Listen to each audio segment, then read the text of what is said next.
पांडवों के जन्म की कथा। पांचों पांडवों का जन्म भी बिना पिता के वीर्य के हुआ था। एक बार राजा पांडु अपनी दोनों पत्नियों कुंती तथा माद्री के साथ आखेट के लिए वन में गए। वहां उन्हें एक मृग का मैथुन रथ जोड़ा दिखाई दिया। पांडु ने तत्काल अपने बाण से उस मृग को घायल कर दिया। मरते हुए मृग ने पांडु को शाप दिया, राजन, तुम्हारे समान क्रूर पुरुष इस संसार में कोई भी नहीं होगा।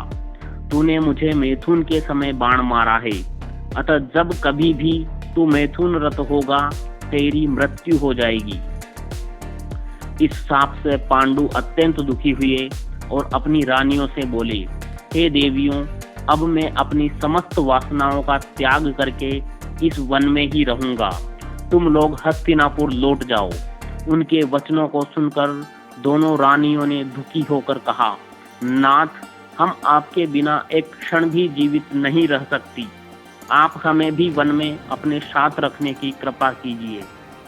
पांडु ने उनके अनुरोध को स्वीकार करके उन्हें वन में अपने साथ रहने की अनुमति दे दी। इसी दौरान राजा पांडु ने अमावस्या के दिन ऋषि मुनियों को ब्रह्मा जी के दर्शनों के लिए जाते हुए देखा। उन्होंने उन ऋषि मुनियों से स्वयं को साथ ले जाने का आग्रह किया। उनके इस आग्रह पर ऋषि मुनियों ने कहा, राजन, कोई भी निसंतान पुरुष ब्रह्मलोक जाने का अधिकारी नहीं हो सकता, अतः हम आपको अपने साथ ले जाने में असमर्थ है।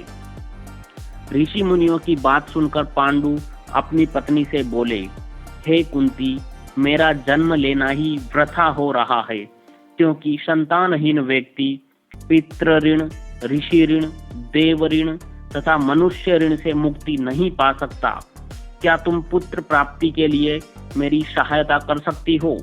कुंती बोली, हे आर्यपुत्र, दुर्वासा ऋषि ने मुझे ऐसा मंत्र प्रदान किया है जिससे मैं किसी भी देवता का आह्वान करके मनोवांछित वस्तु प्राप्त कर सकती हूँ।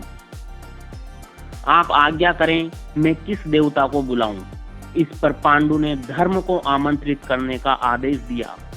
धर्म ने कुंती को पुत्र प्रदान किया, जिसका नाम युधिष्ठिर रखा गया।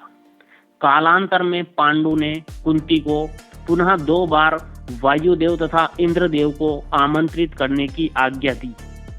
वायुदेव से भीम तथा इंद्र से अर्जुन की उत्पत्ति हुई। तत्पश्चात पांडु की आज्ञा से कुंती ने माद्री को उस मंत्र की दीक्षा दी। माद्री ने अश्विनी कुमारों को आमंत्रित किया और नकुल तथा सहदेव का जन्म हुआ। एक दिन राजा पांडु माद्री के साथ वन में सरिता के तट पर भ्रमण कर रहे थे। वातावरण अत्यंत रमणीक था और शीतल मंद सुगंधित वायु चल रही थी। सहसा वायु के झोंके से माद्री का वस्त्र उड़ गया। इससे पांडु का मन चंचल हो उठा और वे मैथुन में प्रवृत्त हुए ही थे कि शापवश उनकी मृत्यु हो गई। माद्री उनके साथ सती हो गई, किंतु पुत्रों के पालन पोषण के लिए कुंती हस्तिनापुर लौट आई। कहानी यहीं समाप्त होती है।